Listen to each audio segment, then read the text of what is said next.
எதிர்ப்பும் தெரிவிச்சு சீமானுடைய பேச்சுக்கு ஆதரவும் தெரிவிக்கிறாங்க. குறிப்பா பிஜேபியில் இருக்கக்கூடிய பல கட்சிக்காரர்கள், குறிப்பா ராஜா அண்ணா உட்பட பல பேர் சீமான் அவர்களினுடைய பேச்சுக்கு நல்ல ஆதரவு கொடுக்குறாங்க. ஏன் இவங்களுக்கு ஒரு சிலர் ஆதரவு கொடுக்கணும்னா, பெரியாருடைய கொள்கை, அவருடைய கொள்கையின் அடிப்படையில அவர் யாரு? நாத்திகவாதி. ஏன் நாத்திகவாதி? சாதிய வன்கொடுமைகளை எதிர்த்தவர் அப்படின்னு சொன்னாலே பல பேருக்கு இங்க டவுசர்ல ஒண்ணுக்கு போயிடும். அப்படிதான் அவர் ஏன் வைக்கம் வீரன் அவரை சொல்றீங்க, அப்படி இப்படி எல்லாம் தேவையில்லாம அவரை வசப்பாடுவார்கள். உண்மையோ பொய்யோ, இந்த தேசத்தில் சாதி என்பது ஒரு மாபெரும் சாக்கடை. அதை கிளற கிளற நாரத்தான் செய்யும். எனக்கு தெரிஞ்சு நாட்டுல என்னைக்கு ஜாதி அப்படிங்கிற ஒரு வார்த்தையே ஒளியுதோ அன்னைக்குதான் நாடு நல்லா இருக்கும். அது ஒளியில அப்படின்னா இந்த மாதிரி நிறைய தலைவர்களோட பேரை சொல்லிக்கிட்டு நிறைய பேர் குழப்பி அவங்களும் குழம்பி. நீங்க நல்லா பாத்துக்குங்க, இப்ப இப்படி பேசிக்கிட்டு இருக்கிற அண்ணன் சீமான் அவர்கள் இன்னொரு நேரத்துல மாத்தியும் பேசுவார்.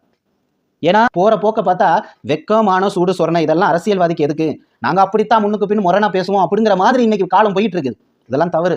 முன்னாடி நீங்க தான் எங்களுக்கு விளக்கம் கொடுத்தீங்க பெரியார் மேடைகள்ல, அவர் ஏன் அப்படி சொன்னார் இப்படி சொன்னாருன்னா, அதற்கு மறுபடியும் நீங்க ஏன் அன்னைக்கு அப்படி பேசுனீங்கன்னு சொல்லுங்க. அப்ப அன்னைக்கு தண்ணி அடிச்சிருந்தீங்களா இல்ல இன்னைக்கு தண்ணி அடிச்சிருக்கீங்களா? மக்களை பார்த்தா உங்களுக்கு என்ன மாக்களாக தெரிகிறதா? இல்ல எங்களை பார்த்தா ஏதாவது எங்க தலையில இழிச்ச வாயின்னு எழுதி ஓட்டியிருக்கா? பெட்டிக்கு பெட்டி மேடைக்கு மேடை நேரத்துக்கு நேரம் நீங்க உங்களை மாத்திக்கிட்டே இருப்பீங்க. உங்க பின்னாடி எதா இருந்தாலும் அண்ணன் ஜோபரா சொல்லிட்டாருன்னு கைதட்டிட்டு வரதுக்கு எங்களை பார்த்தா பைத்தியக்கார மாதிரி தெரியுதா?